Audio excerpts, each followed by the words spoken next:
Salut à tous, on se retrouve aujourd'hui pour parler du FC Barcelone en ce mardi 10 juin et on commence tout d'abord avec le retour à l'entraînement du côté du FC Barcelone. Bon, c'est pas pour maintenant les gars, vu qu'il n'y a pas de Coupe du Monde des clubs, là c'est les vacances pour beaucoup de joueurs, donc 32 jours avant le retour du Barça pour la pré-saison. Voilà, donc J-32 avant le retour bien sûr à l'entraînement pour préparer bien sûr la saison prochaine. On continue les gars et c'est officiel avec un départ officiel du club. C'est annoncé les gars par le FC Barcelone. Regardez, c'est un communiqué. Donc le Barça et Clément Lenglet ont trouvé un accord concernant la résiliation du contrat les unissant. Donc voilà, en gros Clément Lenglet n'appartient plus au FC Barcelone. Il avait encore un contrat de 2 années. En gros c'est fini. Donc voilà, on lui souhaite bonne continuation et surtout on le remercie parce que les gars il a fait quand même de gros efforts les gars, de beaux cadeaux au FC Barcelone. Donc Lenglet a renoncé à la totalité de son salaire de 32 millions d'euros. Et il devait toucher encore tout ça du FC Barcelone pour les 2 prochaines années. Un geste énorme qui améliorera considérablement la situation du fair play financier du FC Barcelone. Il aurait pu toucher 32 millions d'euros vu qu'il avait encore un contrat de 2 ans. Donc bon là c'est du brut net, ça lui aurait fait quand même un peu plus de 16 millions. Mais voilà, c'est énorme et il a renoncé à ça. Bon, il va toucher bien sûr maintenant un salaire du côté de son club de l'Atlético. Mais il aurait pu bien sûr demander une partie de cette somme. Il n'a rien demandé Clément Lenglet. Donc vraiment un gros geste de sa part. On peut lui dire merci. Donc n'oubliez pas, rien que du respect pour Clément Lenglet. Donc a différé, réduit son salaire lorsqu'on lui a demandé de le faire. Un coup de Barça lui a dit on aimerait que tu descendes ton salaire. Il a accepté dans le passé.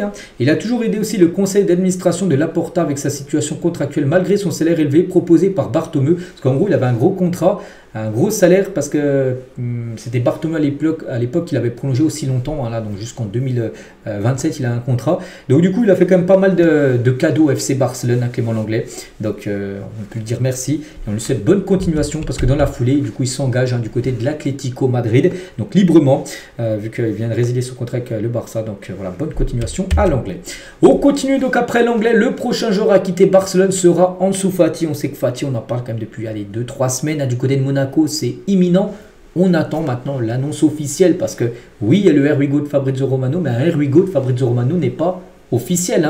Bon, ça l'est souvent après, mais des fois, il y a des surprises. Donc, on attend. Et pour l'instant, les gars, Ansu Fati, voilà, ça négocie toujours le clan Fati avec bien sûr l'ASM, donc l'équipe monégasque. Un autre joueur qui pourrait également partir, donc le Barça est susceptible de vendre peut-être le jeune allemand Noah Darwish cet été, qui a suscité l'intérêt de plusieurs équipes allemandes. Donc lui, je ne sais même pas s'il a déjà joué en équipe première, mais c'est un joueur qui avait été recruté à l'époque en provenant d'un club allemand et qui aspirait à jouer en équipe première. Puis du coup, il a un peu du mal, il devrait certainement partir, retourner en Allemagne, le jeune Noah Darwish d'après les dernières infos. On continue avec la une journal Mundo Deportivo aujourd'hui et c'est marqué todo à Luis Diaz, en gros, tout misé sur Luis Diaz. Toujours bien sûr, c'est cette quête à un nouveau ailier gauche, les gars, on en parle quand même depuis plusieurs mois que le Barça veut un nouveau ailier gauche pour faire souffler tout simplement Rafinha, ou peut-être même faire changer de Rafinha de position, le mettre numéro 10 et amener un nouveau ailier gauche. Donc il y a toujours ces noms les gars, on voit souvent les mêmes. Bon, Luis Diaz, qui est la priorité absolue. On en parlait il y a 2 semaines, on en parlait il y a un mois, on en parlait il y a 2-3 jours. Luis Diaz reste toujours le plan A. Et après il y a d'autres joueurs, il y a Rafael Leao, Nico Williams, lui qui est quand même une option bien plus lointaine. Donc voilà, le Barça fait tapis pour Luis Diaz, il ne considère plus Nico Williams. Nico Williams, oui, ça peut être une option, un plan C, un plan D. Mais le plan A reste comme Luis Diaz, peut-être le plan B, Leao, et peut-être après vraiment si c'est que des échecs, là oui, Nico Williams sera bien sûr le joueur que le Barça voudrait aller chercher, mais pour l'instant ça reste sur bien sûr Luis Diaz. Donc pour l'instant la situation c'est que Liverpool n'est pas vendeur. Le joueur Luis Diaz, d'après ce que j'ai pu voir, et je vous raconte tous les jours les gars, c'est que le joueur lui a envie de venir du côté du Barça. Et maintenant, il faut que le Barça et Liverpool se mettent d'accord sur le prix. C'est ce qui coince actuellement. Un Liverpool en attend 85 millions d'euros, une somme que le Barça ne veut pas mettre. Donc voilà actuellement la situation en gros de Luis Diaz. Et pour revenir sur Nico Williams, donc malgré les performances de Nico Williams avec l'Espagne, qui ont été plutôt bonnes lors de cette trêve, le Barça insiste sur le fait que sa signature est exclue et il y a d'autres priorités. Voilà, vous savez lesquelles. Et concernant Leao, qui fête aujourd'hui ses 26 ans, Rafael Leao. Donc voilà, c'est un joueur pas non plus tout jeune, il a quand même 26 ans, mais pas non plus vieux, il a encore pas mal d'années de football devant lui. Et bien Leao a été proposé à Barcelone, mais ils ne sont pas convaincus. C'était un joueur qui était apprécié l'été dernier, mais son irrégularité avec Milan et le fait que sa valeur soit toujours élevée rend le Barça dubitatif. Voilà. En gros, une valeur au moins de 80 millions d'euros. C'est à peu près le même prix que Luis Diaz. Et bien sûr, s'il y a le choix entre Luis Diaz et Léo. Le Barça ira chercher bien sûr Luis Diaz, qui est le plan A. Donc voilà, bon, c'est un joueur qui est surveillé également, parce qu'il y a des figures sur la une journal Mundo Deportivo aujourd'hui. Donc voilà ce qu'il y a à dire sur Mundo Deportivo, la une journal sport. Et ben ça parle plutôt des gardiens de but. Donc avec bien sûr Juan Garcia qui devra arriver dans la semaine, ça date officielle, et Ter Stegen. Et Ter Stegen, la situation est quand même très délicate. Écoutez bien, donc Marc-André Ter Stegen se sent trahi par le FC Barcelone, poussé vers la sortie avec l'arrivée de Juan Garcia qui est imminente. Il réclame les 42 millions d'euros restants de son contrat jusqu'en 2028. Donc tout à l'heure on parlait de Clément Lenglet qui avait fait cadeau bien sûr au Barça de ses 2 dernières années de contrat avec la résiliation de son contrat. Donc lui, Ter Stegen, il lâchera rien du tout les gars. Donc après, bon, il fait ce qu'il veut, il a un contrat jusqu'en 2028. Et en gros, le Barça veut résilier son contrat. Il y a encore un contrat de 3 ans. Donc le Barça veut résilier son contrat, qu'il soit agent libre et qu'il puisse signer où il veut. Mais propose de ne payer qu'un an sur 3. En gros, sur ces 42, et ben, le Barça voudrait payer qu'un tiers en gros. Et le reste, en gros, que Ter Stegen fasse un geste et en gros qu'il ne demande pas cette somme. Pour l'instant, non, Ter Stegen veut ses 3 dernières années de contrat, enfin en salaire. Et c'est un gros problème, parce que verser 42 millions d'euros, là, on sait que le Barça n'est pas au mieux financièrement. Ce serait un gros gouffre financier. Donc réunion imminente avec Deco pour trouver une solution concernant le futur de Ter Stegen, vraiment qui s'en trahit. Parce que lui, elle a fait qu'une saison dernière très compliquée. Il a été blessé, là il revient, il se sent apte à jouer. Et puis un nouveau gardien est recruté. Pour lui, ça passe pas. Voilà la situation actuellement de Ter Stegen. Et il y a aussi d'autres infos de Ter Stegen. Les membres aussi du conseil d'administration de Barcelone étaient très en colère contre Ter Stegen après le match contre Villarreal, qui s'est joué lors de l'un des derniers matchs de la saison. Le club l'avait programmé pour s'adresser aux fans et au stade en tant que capitaine, vu que c'était le capitaine. Il devait s'adresser aux fans après ce titre, après avoir remporté le titre de la Liga. Mais il a refusé de le faire, en gros. Il a dit non, je ne le fais pas. Pourtant, c'est le capitaine. Le capitaine, c'est lui qui prend le micro, il parle aux supporters. Il a dit non, je ne le fais pas. Il n'était pas satisfait de ce temps de jeu. Et du coup, il n'a pas voulu prendre ce rôle de capitaine. Voilà, parce qu'il ne jouait pas, il était dégoûté. Voilà, aussi ça, c'est pas du tout passé du côté de FC Barcelone. La porte est flic. Les médias et les joueurs de Barcelone étaient tous confus après le match contre Villarreal. Il a refusé de faire ça. Donc, c'est compliqué, bien sûr, avec le gardien. Après, on peut comprendre, les gars, sa colère. Il revient, il a vécu une saison à l'infirmerie, tout ça. Il revient et il pensait jouer, puis il joue pas. Donc, c'est pour ça que oui, on peut le comprendre. Après, il va falloir trouver une solution. C'est le football. C'est vrai que poste de gardien de but, le problème, c'est que il n'y a pas souvent des rotations gardien de but. Voilà, tu as un gardien numéro 1, puis le numéro 2 est quasiment tout le temps sur le banc. C'est pas comme des défenseurs ou des attaquants, il y a beaucoup de rotation, tout ça. Le gardien, c'est quand même un rôle à part. Donc voilà, Milan, là c'est Milan qui est à la recherche d'un gardien de but pour remplacer Mike Maignan qui devrait aller à Chelsea, Mike Maignan normalement. Et il pourrait être intéressé par Ter Stegen.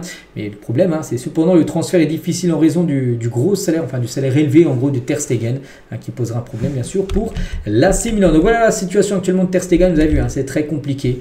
On espère que la réunion avec Deco là, qui va être lieu là, très prochainement, qu'une décision soit prise et que surtout une bonne nouvelle pour le gardien et aussi une bonne nouvelle pour le Barça, qui est en entente, on va dire, entre les deux parties.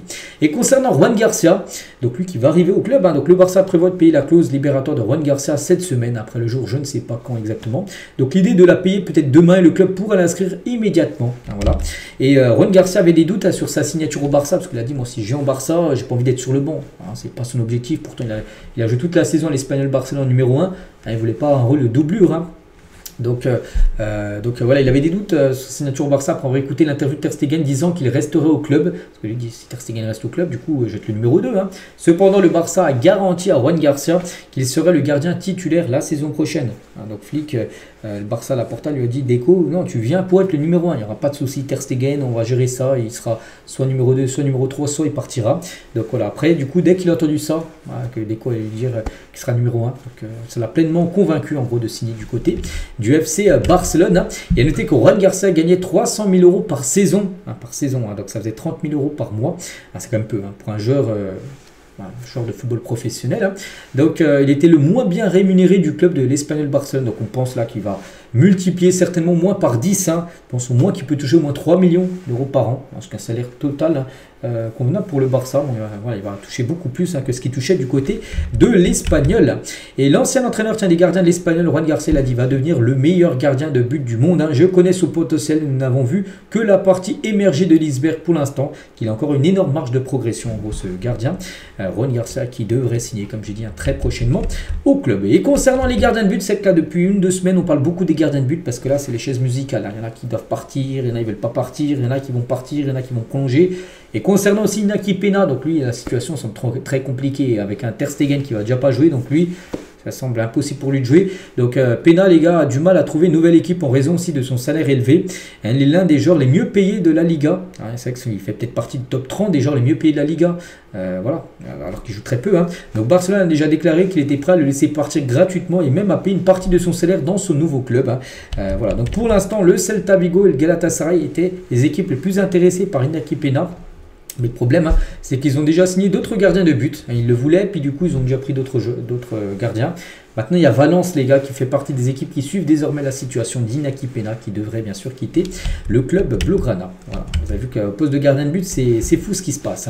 On continue avec Gérard Martin. Donc, le Barça ne cherchera pas à vendre Gérard Martin, mais ils accepteraient des offres de plus de 12 millions d'euros pour lui. Hein. J'avais parlé il y a 1 ou 2 jours, j'avais dit que Wolverhampton était intéressé, parce que Wolverhampton a perdu hier. Hein. Je ne sais pas si vous suivez un peu les infos mercato. Ryan Aït-Nouri, il a quitté Wolverhampton pour rejoindre Manchester City. Hein. C'est officiel, ils ont déboursé 43 millions d'euros City pour s'offrir Aït-Nouri. Du coup, à Wolverhampton, ils cherchent un nouveau défenseur gauche et cible un Gérard Martin. Donc le Barça, ils ne sont pas obligés de le vendre, mais si une offre arrive au moins pour 12 millions d'euros, ils le vendront.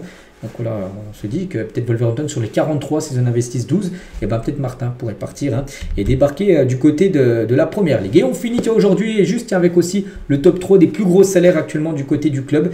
Donc 33 millions d'euros comme pour Lewandowski, hein, c'est le joueur le mieux payé devant. Frankie de Jong 19, Jules Koundé c'est 13,5, après il doit rendre Fati hein, juste après. Et Ter Stegen aussi qui doit être 5e. Donc voilà, comme Lewandowski, n'oubliez pas que c'est sa dernière année, hein, la saison prochaine. C'est qu'on pense qu'il partira l'année prochaine parce que comme le salaire qu'il touche, hein, Lewandowski, il touche un énorme salaire. Dès que le contrat de Lamine Yamal, là, il a prolongé Lamine Yamal, mais il sera effectif à partir de ses 18 ans. Hein, il fera partie, bien sûr, des joueurs les mieux payés également du côté du club. Donc voilà, les gars, ce qu'il y a à dire aujourd'hui. J'espère que ça vous a plu. Donc nous, on se retrouve, bien sûr, demain, bien sûr. Hein, donc demain, mercredi, pour le prochain numéro. Je vous souhaite une très bonne journée et à demain.